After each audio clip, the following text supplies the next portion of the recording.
Hello, I'm Jed Hallam. I'm an Adland planner, creative advertising planner. This sounds weird to say, but the founder of Love Will Save the Day. Founder seems a little bit over the top.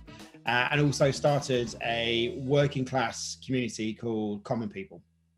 Thanks, Jed. That's great. So what we like to do on Creatives on Speed is talk a little bit more about like what that is. So talk to me about planning. Like for people who don't know what that is, just explain a little bit about what your day is like. There's quite a lot of planners that don't understand what planning is. Yeah.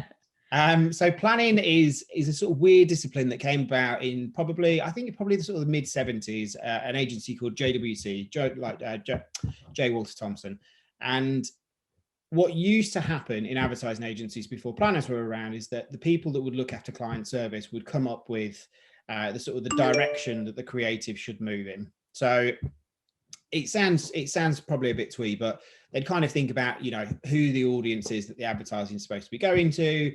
They'd make some decisions based on, insight and I suppose a lot of intuition, really. And then they'd kind of give that background information to the creative teams. The creative teams would then go off and, it's the 70s. So there was like radio ads, print ads and TV, and that was pretty much about it. And they go off and come up with some ideas that would sit in those formats. In the mid 70s, JWT came up with this idea of the account planner. It was a person who's dedicated to basically filling in that sheet that said, like, who are we talking to? What are we trying to achieve? And how are we going to do it? And there's a paper that got put together by a guy called Stephen King in the 70s, which is the JWT planning guide. It's available. You can find it anywhere. There's a PDF. And it is the definitive record of what planning is. And it's really, really simple. It's effectively what I've just described. What are we trying to achieve? Who are we trying to talk to? And how are we going to do it? And I think since probably the mid 70s, advertising people have been trying to make it far more complicated every single year and done so with quite a lot of success. But that's not all you do. And we're going to come on to that a bit later. But I want to take you back because obviously you weren't born a planner, although some people would say some people are, but that's another story. But when you were growing up, and where were you growing up? And what parts of sort of creativity and creative activities have in your life? Yeah, I think there's two things that have been really, really informative. And both of them like total by happenstance. So my grandfather used to take me into WH Smith's on every Sunday morning, like religiously. We didn't have any money, so we never bought anything, but he would literally let me just rifle through magazines for like, I'm not joking now, like 2 hours, 3 hours. It was like the world's best library. And I just got so used to soaking different stuff up that it got nothing to do with anything that was interesting, because we were just in there for ages. So I just rifled through so many odd magazines as I got older, some of the ones that I probably shouldn't have been looking at, but that's fine. So that kind of, I think I've only realized this in the last few years, but it kind of imbued this sense of like curiosity is good. And actually just looking at stuff because it's interesting is fine. You don't need to look at it just because it's to do with work or it's to do with that thing that you've got that's really annoying. Or like, I think that really focused, I've got a problem to solve, I'm going to try and fix it by finding the solution approach, for me at least, very rarely works. Whereas this kind of like, and I think this is actually from how sales develop, and there's a guy called Stephen Johnson who talks about the adjacent possible. He's an amazing principle, right? There's always a solution to your problem outside of the area that you're looking at.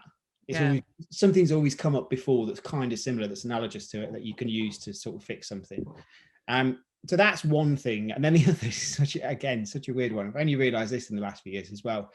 I remember when I was at university and I was in my last year and I was living at home in the last year because I'd run out of money, and literally it was like, I had to sell records. That's how bad the situation got.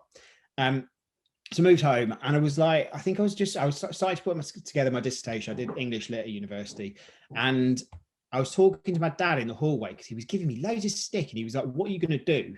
Like when you graduate, like you'll be paying rent. Like you need to get a job, like either up your hours at Sainsbury's or you need to get something sorted straight away. And very flippantly, I just like sort of like tossed my head around. I was like, oh, I'll find something, like this stuff that I can do. And he said, and it was really, really sweet, and it stuck with me forever. He was like, well, why don't you look at writing jobs? Because you're actually a pretty good writer. My dad doesn't dish out compliments very often, and it's probably only ever read 1 or 2 things that I've ever written in my entire life. Yeah. But it just stuck with me because I was like, okay, I actually do really like writing, and not necessarily like fiction, but I just love explaining things in what I think is a logical kind of progression. Yeah. And those 2 things really, curiosity and the ability to construct an argument, are like the founding things of like planning. So Yeah. I don't think it's a massive shock. I definitely wasn't born a planner. But I don't think it's a massive shock that I ended up doing what I did, even if I didn't know what I'm doing now existed until about a decade ago. Sure. And then when you left uni, did you have what was the path into sort of advertising, I'm guessing, as a planner?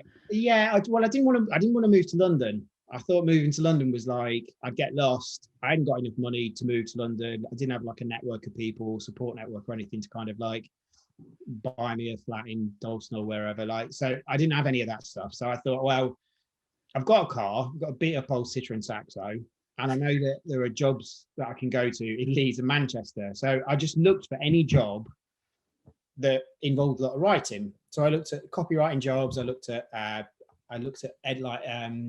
editorial jobs and copy proofing jobs. That's the one, like publishers and things like that. Anything that involved like a lot of words that I could just do the thing that my dad had told me that I was kind of good at, and might maybe make some money doing it. And one of those jobs was a PR job, and it was these 2 guys that had recently sold a PR agency. And they wanted to set up a new one. They both thought the internet, this again dates me really badly. They both thought the internet was going to be kind of like a big thing, and social media specifically was going to be like an interesting thing. So this is like 2006, 2007. Yeah. So I met these guys and just convinced them that I knew what I was talking about by talking about things that they didn't know what they were talking about. So I just talked about Twitter and Facebook quite a lot because I joined Twitter like maybe a couple of months earlier, and just thought it was really interesting, just really strange, and just full of like WH myths, but just like 15 years later, basically. Yeah. And so they just, I think they fell for it really. Like they gave me a job on 12 grand a year. Again, dates me really badly. And so I would get up at like 6 a.m, drive to Leeds, try and get there for like 7:30, 8 o'clock, and I would just do as much and as many exciting things as I could. And I was really, really lucky in the sense that 1, these 2 dudes just totally fell for my bluster. And 2, the agency grew because it called itself the UK's first social media agency. Now, let me tell you, Joe, it was not the UK's first social media. They lied to you. But enough people believed it that they were like, great, in you come. I think bluster must have been the sort of common thread between all of us. Yeah. And so I got to work with some like amazing brands. Like I did like a project for the UN, like at 21 years old, on like social media guidelines. I don't even know what I'm talking about now. I definitely didn't then. And then I led to work with like First Direct and Sony Ericsson. I did some stuff for the Discovery Channel. Got to meet Stephen Hawking. That was I was not mentally prepared for that at all. That was starstruck. And then through Twitter, I met a woman called Amelia Tarode, who again, I don't know, like whether she knew what she was taking on or whether it was just a bit of a sort of a hit and a hope. She said, well, why don't you come to London? Because I'd like you to come and do at BCCP what you've done where you are now. And I was like, well, what have I done where I am now? And she was like, well, you were like one of the first people that worked there. So you basically helped set up the agency. So you've seen what it takes to do and how you do it. And, you know, we've got like finance people and HR people that can help with some of the boring stuff, but you know how to do it. And I'd not really thought about it like that at all. And, you know, we can come on to the common people thing at a different time. The job that I got at that agency, the first agency, I was like, this is the greatest job I'm ever going to have in my entire life. I'm getting paid to sit around reading and researching about stuff, writing about stuff, and it's all really interesting. Oh, and I met Stephen Hawking the other week, and I got exactly. So this is the greatest job that I'll ever have. I want to do this for the next 60 years and then die happy. Like I'm fine with that. And then this amazing human from that there London got in touch to be like, do you want to come and do it? And I was like, I'm totally out of my depth. And I met with her, and she was lovely and warm and imbued confidence that I definitely didn't have. And so then I got into a creative agency, and I just found that there was loads of like, it was really intimidating because there was loads of really, really, really smart, incredibly well-educated, sophisticated people. And then there was the creative department, and I just ran wild. There were so many sort of like amazing people who just thought about things in such an odd, twisted, warped logic that I was like, you people are amazing. And I'm still the people that I met in my first few weeks at BCCP, I'm still best friends with now. Like there was just a group of us that just kind of just really got on. And I don't, not out of any sort of conscious decision, but I don't have that many friends that are planners. Most of my friends are the oddballs that have got references that I've never heard of that I then go and spend like 15 minutes Googling. Yeah. They're just the interesting people, I think. Totally. So I totally agree, because it's all about for me, it's about finding new things. And so when someone says something new to me, like you've already said a few things already that I'm like, oh, right, I'm going to go and find out about that. And we will, of course, put them in the show notes. Sorry. Like everything's a rabbit hole. And I think that's amazing. Like, those moments where you disappear and you look at your watch and you're like, oh my God, it's like 3 hours later. What's happened? But your brain is just like lit up like a Christmas tree. Like, yeah, I think that's the sort of the biggest risk there is, I think, for planners. I do quite a lot of mentoring, and this is one of the things that I tell everybody when they're like, I want to be a planner, is you have to retain this kind of like almost childlike enthusiasm for everything. Because the second you start to get cynical, you start to use the same ideas and the same thinking, and you start to get a bit lazy, and then you roll out the same sort of stuff. And before you know it, you're really bored with your job. And I feel so lucky to do the job that I do. Like I turned 35 recently, and honestly, still like 14 years in, I'm like, this is the greatest job I've ever done in my life. And I've done loads of different ones, but it's still within the same realm of like, yeah, getting paid to sort of understand stuff that you don't currently understand and then make it simple for people. Amazing. Talking of rabbit holes, so Love Will Save the Day, for those who don't know, from my point of view, is an amazing playlist that I get sent through on a weekly basis, which takes me down musical rabbit holes that I've like never been on. I mean, some of the stuff you put in there is just like, oh, where is this? Why have I not heard this before? So talk to us a bit about how it came together and where you're at with things with Love Will Save the Day. First, thank you for the really kind words. It still blows my mind that anybody pays any attention to it. So when I moved to London, in fact, going further back, the other thing that my dad accidentally introduced me to was record collecting, because he played me a Chemical Brothers album when I was I think it was probably about 12. And it just blew my mind. But he played it on record. And then he said, look, well, there's a lot of these, and I've got a lot of them upstairs. And, he'd been like a collector since he was, in his like, I think late teens. And he had he was more of a collector than a buyer. Like, I'm not a collector because these are all in terrible condition. These are like bought to play in like dusty fields and in sunshine where bits of them melt. Yeah. They're not built to be collected and sort of, I don't know, polished and like oiled and all of that. Yeah. Like, I buy them to play them. But my dad's a collector. And so he got me into record buying very early. And it was just, again, that same sort of like W.H. Smith's thing of just being like, just seeing like album covers in HMV and Virgin Megastore when you could buy like 12-inch singles for like 99p was just amazing, because there was just this whole new world opened up. And so a few of the friends that I was at school with were doing the similar sort of thing, and we started buying a lot of the similar sort of music. So I started DJing. We started to put nights on when we were sort of like 15, 16 at underage nights. And then we started to get into playing at like adult nights. And this is like I grew up in a mining village between Derby and Nottingham, like ex-mining village between Derby and Nottingham. Like, there was quite a lot of misspent youth going on, and quite a lot of illegal raves that were like, nobody really cared, because it was like at the rugby club. There was no license. They just said like an uncle or an auntie had given them the key.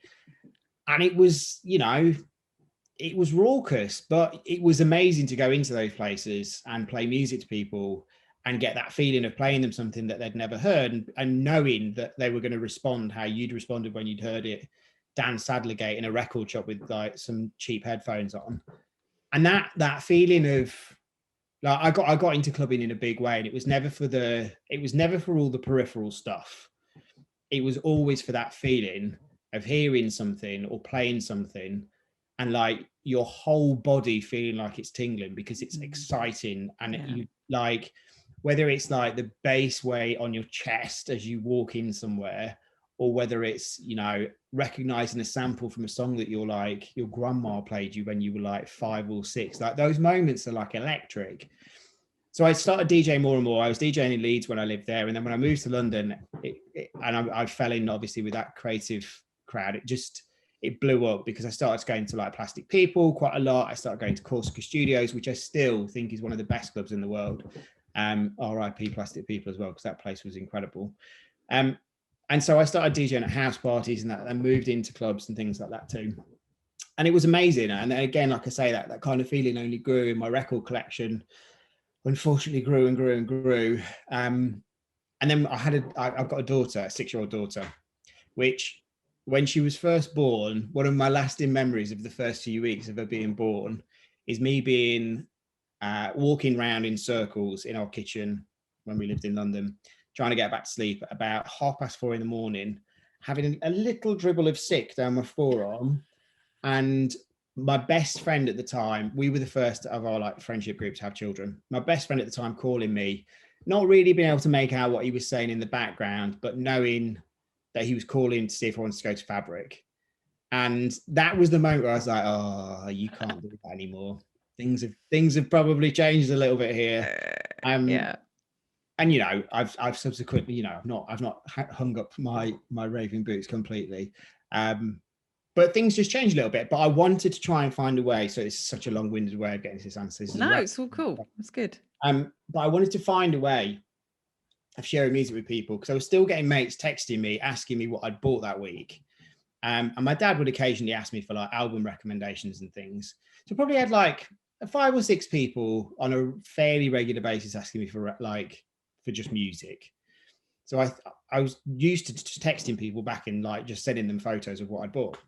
And then I thought there must be an easy way of doing this. So I set up like a little newsletter, expecting it to be like my dad's and like my 4 mates who were into like, as Andy Weatherall would call it, like Czech panel beaters, Prague like panel beater techno. Yeah.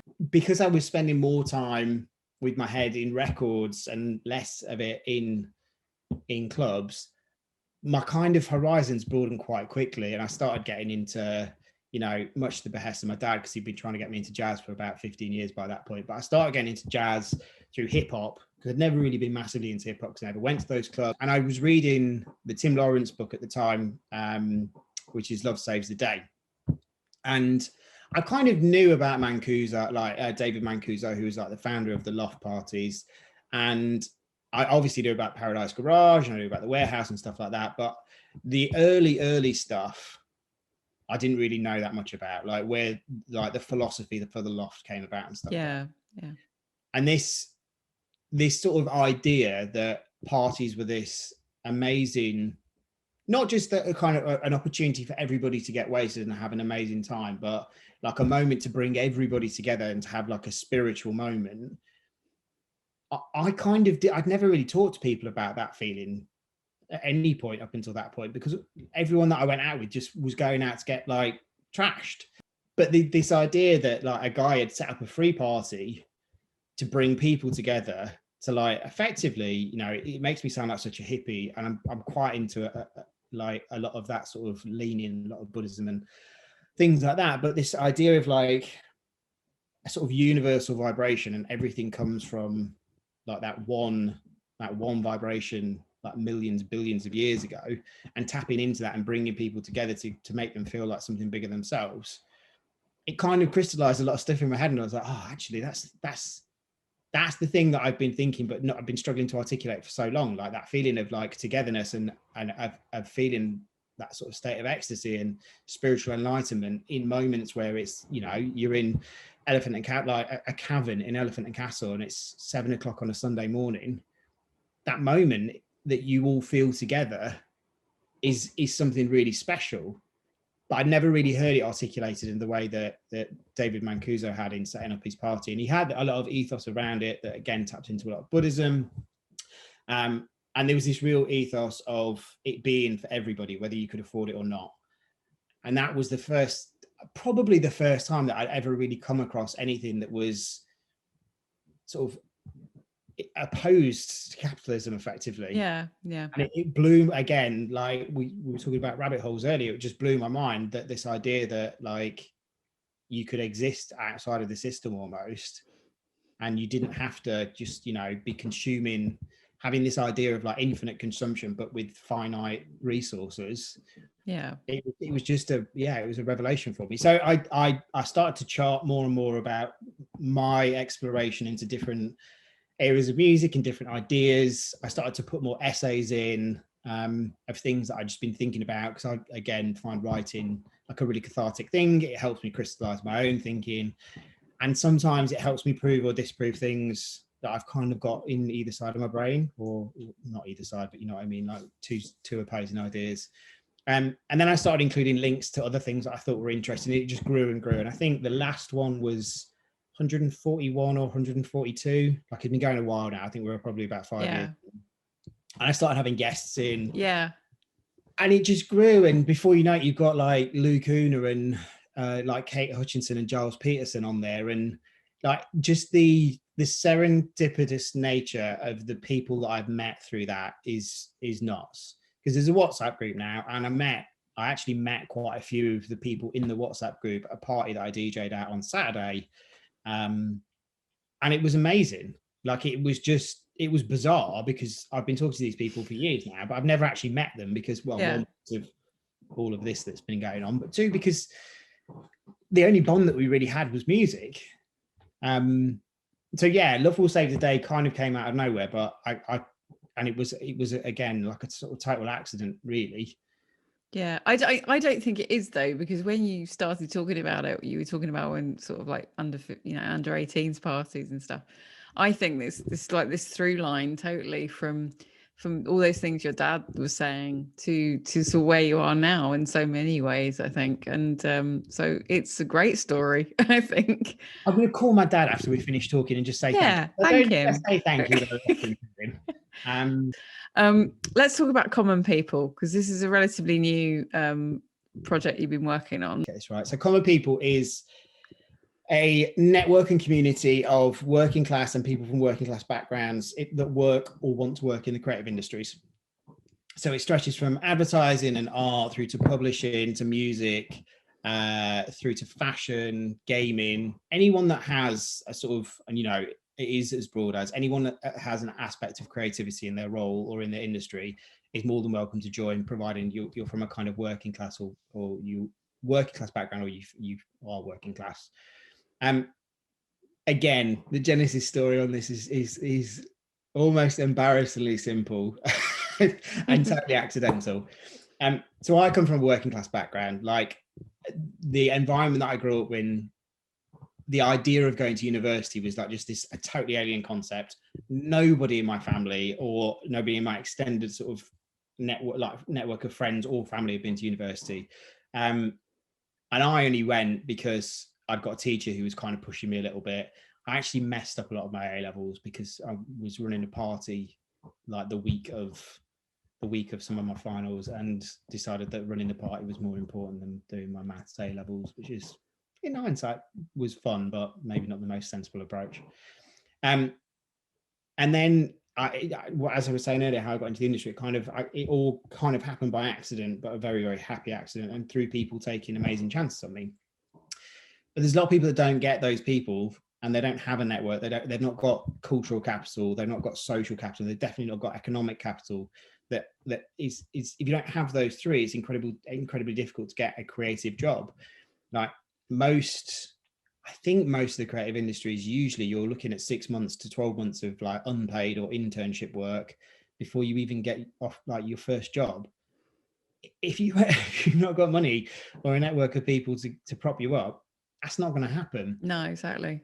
And over the course of the last sort of 13, 14 years, I've met a few people in different agencies. Like, I'm talking like a handful, like a dozen, who've used references and vernacular and slang that other people haven't, and marks themselves out as, when you hear someone say like, oh yeah, it was just down the jitty down the bottom of our house, it was the Ginnel bit like behind our house. Like, straight away that there's 95% of people in the room have got no idea what that person's talking about, because it's the sort of term that people that grew up with more privilege or from a sort of a more economically prosperous household just wouldn't know, because it's a weird word that runs behind like council houses. It's the sort of the alley that runs behind council houses where people used to throw like their toilet waste out. Like you don't get them in Knightsbridge. They don't exist there. And you like over the course of like my career so far, you just kind of notice certain people using certain phrases like that I know, and I know they know, but I know no one else knows. And you form this kind of invisible club really of people that have got similar backgrounds. So I think the last research that was done by the Creative Industries Association found that 13% of people in the creative industries came from a working class background. And that's down from 16% 5 years ago, which is absolutely horrendous. It is totally unrepresentative and demonstrates, I think, certainly in advertising and media, the sort of monolithic culture that exists where everybody looks and sounds the same. Like, and it's, it's great if you know all of the codes, some of the people already, and you've got the money to do all of the stuff. But if you've not got those three, you've not got the social, the cultural, or the financial capital, you can't really exist. And then a friend called Tom Armstrong, who set up a magazine called The Move, which is actually what my laptop is stacked upon right now, weirdly. An amazing magazine, like a sort of, I suppose, music magazine, celebrating London music culture and fashion culture. And I met him through the magazine because he came and did something with Love Will Save the Day. But he sent me an Instagram story or series of stories from this woman called Rose O'Connell. Now, Rose O'Connell is I would say, she's up and coming, but she's very successful already. Stylist and costume designer, working in London fashion, grew up in Croydon and then moved to Norfolk, I believe, from a working class background. And in this set of stories, I've never heard of her before. Very fortunate that she's now involved in Common People. But in this series of Instagram stories, she basically articulated something that I'd really struggled to for a long time, which was class discrimination is effectively the last socially acceptable form of discrimination going, because we still talk about chavs, we still laugh at people that we use terms like pikeys, like we still talk about like the benefits class. There's still programs on telly that sort of glorify people having their benefits taken off them, or people having worse, like the bailiffs coming around. And we laugh at people in swimming pools outside council houses on hot days in blow up swimming pools. There's a photo that's doing the rounds at the moment where there's like two guys in a swimming pool on a street, like a row of what look like they look like old council houses, and there's beer cans around, and people are like, oh yeah, this is the true England, and like making huge amounts of fun of these two blokes. And it's because it's fun to make fun of poor people still. Like that's the general attitude, is that it's still okay to make fun of poor people. Yeah, they've not made more of themselves. And so Tom sent me this link, and I just texted him back and I was like, okay, I've spent 10 years like giving it the big one and being really chatty about what should be done. Let's just try and do something. And if it doesn't work, then so be it. At least we've tried. Yeah. So I text Tom with that, and then I text him. I set up a new WhatsApp group with him and all of the people that I'd effectively talked to about being from a working class background and then being similar. I said, let's set up a WhatsApp group and see what happens. It's like a Sunday morning, like the old social media strategist in me was not really thinking very deeply into this. Sunday morning, 11 o'clock, sending out a tweet saying, if you're from a working class background or you're working class and you're in the creative industries, do you want to join a group? If so, DM me. And just thought it'd be like 25 to 30 people that were like, a bit like that 4 Yorkshiremen thing, like everybody sort of like bemoaning about being from a background. And then nothing would really come of it. But I thought, at least then I've tried. Except that didn't happen. No, it didn't. No. I watched it not happen. it just, Joe, honestly, my phone just went into meltdown. Like, I was supposed to take Effie swimming, and I was like, darling, I'm going to take you swimming later on, because like I can't get people into this group fast enough. And I want to make sure that there's enough space for everybody, so that everybody who wants to be in it can, and no one's missed. So I didn't realize, but there's a 250 person limit on WhatsApp groups, and that got exceeded pretty quickly, I think within about 12 hours. And then Campaign picked it up, which is the advertising industry's trade magazine, or sort of lead trade magazine. And then it got picked up in Adweek and the Drum. I think it got picked up in the Wall Street Journal at one point. It went amazing. Wow. Music Week. Like, it just went like nuclear. And it was amazing, but we had no plan. And we didn't have a name for it or anything like that. So the same people that I'd spoken to that morning to say, look, let's do this thing. If you're happy, let's do it together. Then spoke on Monday morning and we're like, all right, we need to come up with a plan for what it is that we're going to do. Yes, we needed to give it a bit more structure. So we launched the Slack channel, and then the calls from amazing associations started coming in, like the Advertising Association and Brixton Finishing School and the School of Communication Arts, Commercial Break, absolutely incredible organization, like the 93% Club.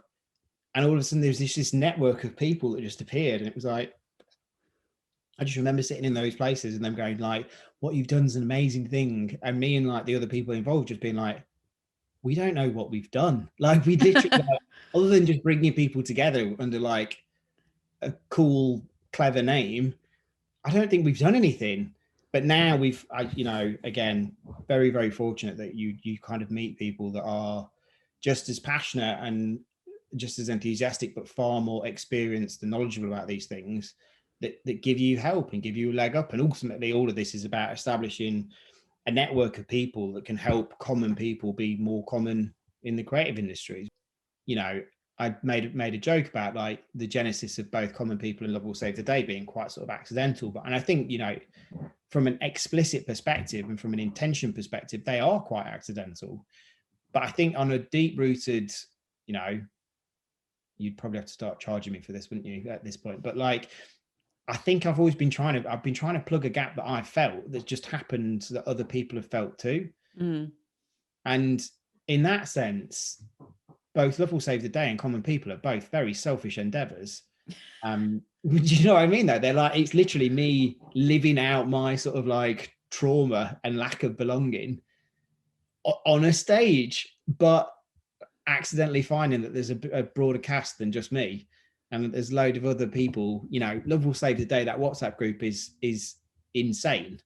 Like, it's such a weird group of people, but I love that because none of them feel like they belong, and by virtue that becomes the thread in which they belong. Yeah, exactly. And I've always tried to build teams like that when I've, you know, whether I've worked at big agencies or small agencies.